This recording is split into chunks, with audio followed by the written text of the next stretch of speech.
بسم اللہ الرحمن الرحیم۔ عبد الکریم کی شادی کو 5 سال ہو گئے تھے۔ اس کی بیوی نہایت خوبصورت اور خوب سیرت تھی۔ ان کے ہاں ایک بیٹے کی ولادت ہوئی۔ بیٹے کا نام انہوں نے محمد حسنین رکھا۔ چونکہ وہ ایک امیر کبیر آدمی تھا، اس لیے بیٹے کی ولادت کی خوشی میں اس نے بہت بڑی دعوت کا اہتمام کیا۔ گاؤں والوں، برادری اور دوست احباب کی دعوت کی۔ بیٹے کی عمر 2 سال ہوئی تو عبد الکریم کو ایک شدید بیماری لاحق ہوئی، جس سے اس کا کاروبار ٹھپ ہو گیا۔ جمع پونجی جو تھی وہ بیماری میں لگ گئی۔ وہ 1 سال بستر مرگ پر رہا۔ محمد حسنین جب 3 سال کا ہوا تو اس کا باپ اس دنیا فانی سے چلا گیا اور وہ یتیم ہو گیا۔ محمد حسنین چھوٹا تھا، اسے نہیں پتا تھا، لیکن اس کی والدہ کے لیے یہ ایک قیامت ڈہا دینے والی گھڑی تھی۔ اس کی والدہ نے اپنے شوہر کی وفات کے بعد دوسری جگہ شادی کر لی تاکہ اپنے بیٹے کی بہتر پرورش کر سکے۔ جہاں اس نے شادی کی وہ شوہر بھی بہت امیر تھا، اس لیے اس نے اس بات پر کوئی اعتراض نہیں کیا کہ اس کا بیٹا بھی ان کے ساتھ ہی رہے۔ شروع میں وہ اس بچے کے ساتھ کھیلتا بھی تھا اور اسے اپنا ہی سمجھتا تھا، لیکن 1 سال بعد جب ان کا اپنا بیٹا پیدا ہوا تو شوہر کی محبت اور توجہ بدلنے لگی۔ اب وہ اپنے سوتیلے بیٹے سے کترانے لگا اور اس کے ساتھ پہلے جیسا سلوک نہیں کرتا تھا۔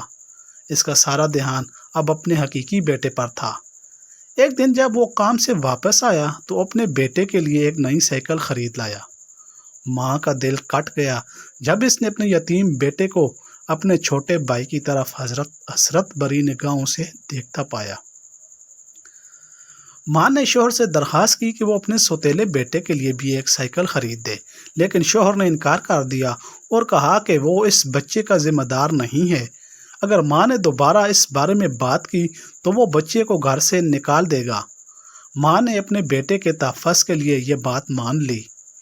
وقت تھا وہ گزرتا گیا اور دونوں بچے بڑے ہو گئے۔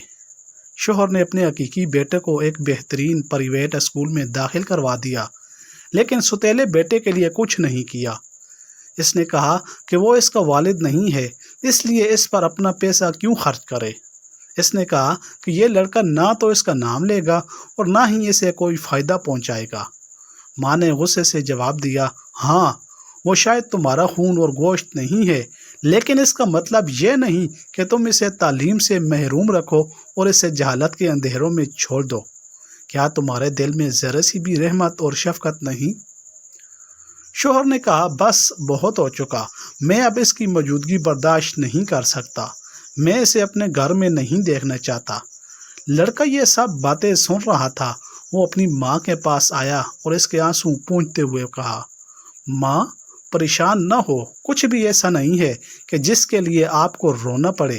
میں تھک چکا ہوں آپ کو روزانہ میری خاطر اس شخص کی توہین برداشت کرتے دیکھ کر۔ آپ کی خوشی کے لیے میں یہ گھر چھوڑ دوں گا۔ وہ لڑکا اپنی ماں کو چھوڑ کر چلا گیا، اپنے کپڑے اٹھائے اور گھر سے نکل گیا۔ ماں کا دل جیسے آگ میں جلنے لگا۔ اس کے دماغ میں سوالات اٹھنے لگے کہ اس کا بیٹا کہاں جائے گا، کہاں رہے گا، کہاں کھائے گا، اور اگر وہ بیمار پڑ گیا تو کون اس کی دیکھ بھال کرے گا۔ ماں نے اپنے ہاتھ آسمان کی طرف اٹھائے اور دعا کی، اے اللہ، میں اپنے یتیم بیٹے کو تیرے سپرد کرتی ہوں، اس کی حفاظت فرما اور اسے اپنی حفظ و امان میں رکھ۔ جب شوہر واپس آیا تو اس نے دیکھا کہ بیوی خوش اور مطمئن نظر آ رہی ہے۔ اسے حیرت ہوئی کہ بیٹا گھر سے چلا گیا ہے اور پھر بھی بیوی خوش کیوں ہے۔ اس نے پوچھا، تم خوش کیوں ہو اور اپنے بیٹے کے جانے پر اداس کیوں نہیں؟ بیوی نے مسکرا کر کہا، میں نے اپنے بیٹے کی حفاظت اس کے سپرد کر دی ہے جو اس کی دیکھ بھال اور حفاظت کے قابل ہے، وہ جو کبھی تھکتا نہیں، وہ جو کبھی نا امید نہیں ہوتا، اور وہ بغیر کسی اجر کے سب کچھ کر سکتا ہے۔ شوہر نے حیرت سے پوچھا، وہ کون ہے؟ بیوی نے کہا، عرش و فرش کا مالک اللہ عز و جل۔ شوہر نے طنزیہ ہنسی کے ساتھ کہا، دنیا رحم نہیں کرتی، دنیا بڑی بہرحم ہے اور کوئی بھی بھوکے پر ترس نہیں کھاتا، لگتا ہے تم نے اپنا دماغ کھو دیا ہے۔ وقت گزرتا گیا اور سالوں بعد ماں کا بیٹا ایک دن واپس آیا تو اس نے ایک بچے کو اٹھایا ہوا ہے اور ایک نہایت خوبصورت لڑکی بھی اس کے ساتھ ہے۔ اس نے اپنی ماں کو سلام کیا۔ ماں حیرت اور خوشی سے پوچھتی ہے، یہ عورت کون ہے اور یہ بچہ کس کا ہے؟ بیٹے نے جواب دیا، اے ماں، یہ میری بیوی ہے اور یہ میرا بیٹا ہے۔ ماں نے پوچھا، تم نے یہ سب کچھ کیسے حاصل کیا جبکہ تمہارے پاس تو نہ پیسے تھے اور نہ ہی کوئی جائے پناہ؟ بیٹے نے کہا، سچ بتاؤں تو میں خود بھی نہیں جانتا کہ زندگی میں مجھے کہاں سے کہاں پہنچایا۔ میں بے یار و مددگار تھا اور نہیں جانتا تھا کہ کہاں جاؤں۔ پھر میں ایک چھوٹے سے گاؤں کی مسجد میں پہنچا، وہاں رات گزاری۔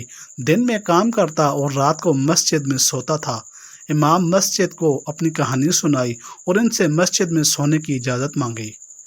انہوں نے اجازت دے دی اور ہر روز مجھے کھانا بھی دیتے تھے۔ میں شام کو مسجد کی صفائی کرتا تھا اور امام صاحب نے مجھے قرآن پاک بھی حفظ کروایا اور دین کی تعلیم بھی دی۔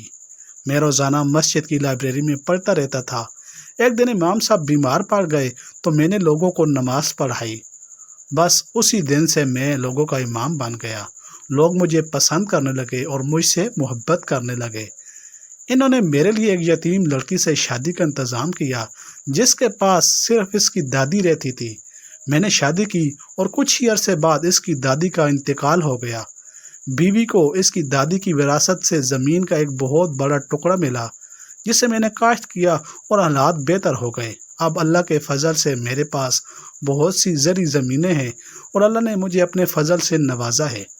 مجھے ہمیشہ لگتا تھا کہ آپ کی دعائیں میرے ساتھ ہیں اور اللہ نے آپ کی وجہ سے میری مدد کی۔ ماں خوشی سے رو پڑی اور جان گئی کہ اللہ نے اس کی دعائیں قبول کی۔